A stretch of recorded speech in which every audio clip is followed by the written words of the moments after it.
వేతనం 26,000 రూపాయలు ఇవ్వాలని చెప్పేసి ఇవాళ తెలంగాణ రాష్ట్ర వ్యాప్తంగా 33 జిల్లాల్లో కూడా కలెక్టర్ ఆఫీసుల ముందు ధర్నాలు నిర్వహిస్తూ ఉన్నాం.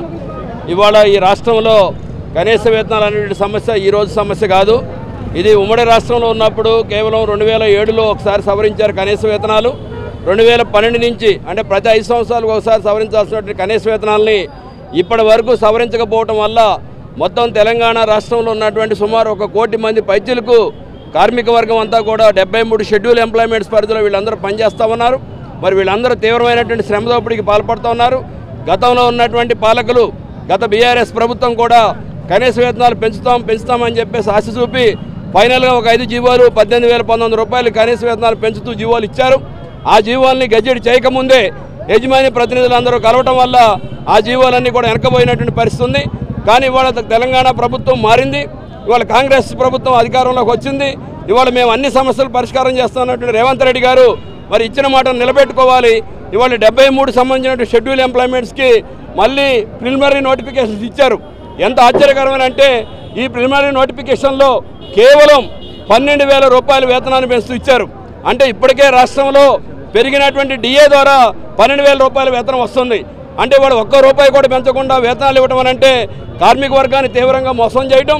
అందుకని పెరిగినటువంటి ధరలకు అనుగుణంగా కనీస వేతనం ఇవ్వాల్సి వస్తే కనీసం 30,000 పైచలకు కనీస వేతనం తీసుకోవాల్సిన పరిస్థితుల్లో మరి ట్రేడ్ యూనియన్లు 26,000 రూపాయలను ఇస్తే కనీస వేతనం ఎలా బతుకుతారు? అందుకని ప్రతి 5 సంవత్సరాలు సవరించాల్సినటువంటి కనీస వేతనాలను మీరు పెంచాలి.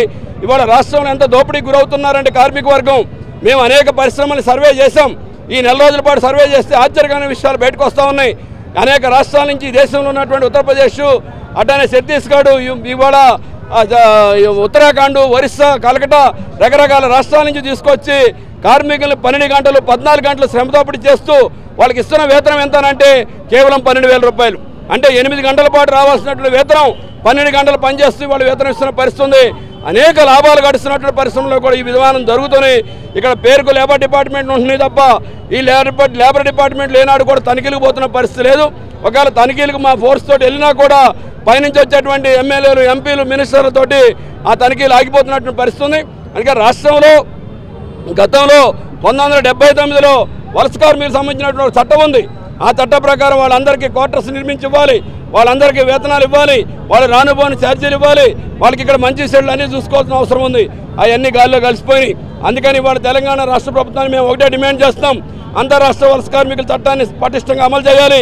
కనీస వేతనం 26 అమలు చేయాలి. ఒకవేళ మీరు అలా కనుక అమలు చేయని పరిస్థితి ఉంటే రేపు 30వ తారీఖున ఇవాళ హైదరాబాద్ నడిబొట్టులో ఉన్నటువంటి అంజయ్ కార్మిక భవనానికి ముట్టడి చేస్తా ఉన్నాం. ఈ ప్రభుత్వం ఇప్పటికైనా బుద్ధి తెచ్చుకోకపోతే రాబోయే రోజుల్లో కార్మిక వర్గం కూడా మిమ్మల్ని కూడా పొందబెడతాం గ్యారంటీ అని చెప్పేసి ఈ సందర్భంగా మీ ద్వారా తెలియజేస్తా ఉన్నాం. Hi everybody, this is Kireeti Damaraju. Like, share and subscribe to Saira TV. ఓ సైరా.